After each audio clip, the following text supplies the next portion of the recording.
In today's video, I'll teach you how to save reel on Facebook. So first of all, launch open Facebook application. You can see over here, Facebook has been opened. Make sure you're logged in to your account. So if you want to save the reel, first of all, go to the Reels tab.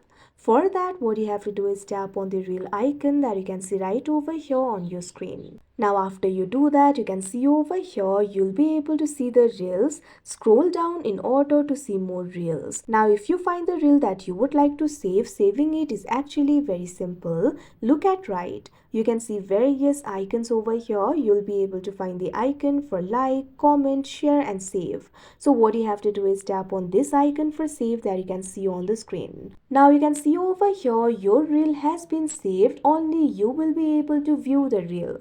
You can also create a social collection if you want. In order to save the reel to a collection with friends, for that tap on this option, create a social collection. After you do that, you'll be able to save the reel in the collection too. So like this, you'll be able to save reel on Facebook. So that is how you save reel on Facebook. I hope you found this video helpful. Thank you for watching.